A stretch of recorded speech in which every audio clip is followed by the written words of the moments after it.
అంటరానితనం నుండి అధికార పీఠం వరకు దేశ ప్రజలను నడిపించిన రాజ్యాంగం నేడు ఆవిర్భవించిన సందర్భంగా భారత రాజ్యాంగం ఇచ్చిన హక్కులను ప్రజలు ఉపయోగించుకొని దేశ సమగ్రత కొరకు పాటుపడాలని ముదిరాజ్ సంఘం జిల్లా నాయకులు చిటమట రఘు, జాతీయ తెలంగాణ మాల మహానాడు రాష్ట్ర ఉపాధ్యక్షులు గంపల శివకుమార్, దళిత బహుజన ప్రజా సంఘాల నాయకులు ఎండి తాబ్, వావిలాల నరసింహారావు, వావిలాల సాంబశివరావు, కొడగొర్ల పోషయ్య, దొంగిరి మధు, పడిదెల హనుమంతు, చోళం వికాస్, కట్కూరి రాధిక, కర్ల అరుణ అన్నారు.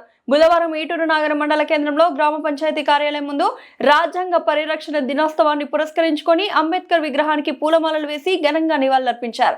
ఈ సందర్భంగా దళిత ప్రజా సంఘాల నాయకులు మాట్లాడుతూ అంబేద్కర్ భారతదేశంలోని ప్రతి ఒక్కరికి ఓటు హక్కు కల్పించి ప్రజాస్వామ్యాన్ని కాపాడుకోవాలని సూచించారు. దళిత బహుజన వర్గాలకు ఇది ఒక చక్కటి వరం. దేశంలో 85% జనాభా కలిగిన వర్గాలు ఐకమత్యంలో అగ్రకులాల ఆధిపత్యాన్ని అణచివేసే దళిత బహుజన వర్గాలు అధికారంలోకి రావచ్చు అని, వారి చేతుల్లోనే రాజ్యాంగ పరిరక్షించబడుతుంది అని తెలిపారు. దళిత బహుజన వర్గాలు ఎప్పుడైతే అధికారంలోకి వస్తారో అప్పుడే అంబేద్కర్ కు నిజమైన ఘనమైన నివాళులు అర్పించినట్లు ప్రజలు భావించాలని అన్నారు. ప్రజా సంఘాల నాయకులు పాల్గొని అంబేద్కర్ కు పూలమాలలు వేసి ఘనమైన నివాళులు అర్పించారు. ఈ కార్యక్రమంలో దళిత బహుజన ప్రజా సంఘాల నాయకులు చిటమట రఘు, వావిలాల నరసింహారావు, గంపల శివకుమార్, పడిదెల హనుమంతు, వావిలాల సాంబశివరావు, కొండగొర్ల పోచయ్య, దొంగిరి మధు, తాజ్, వికాస్, కందుకూరి రతన్, పాగ నాగరాజు, అన్నమయ్య, పరికి వేణుగోపాల్, కట్కూరి రాధిక, కర్ల అరుణ తదితరులు పాల్గొన్నారు.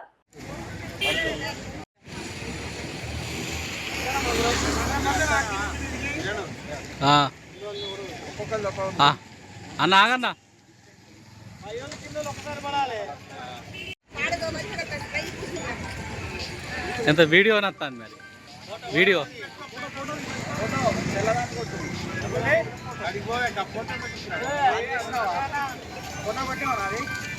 కొట్టినా ఏముందో చూసుకోకసారి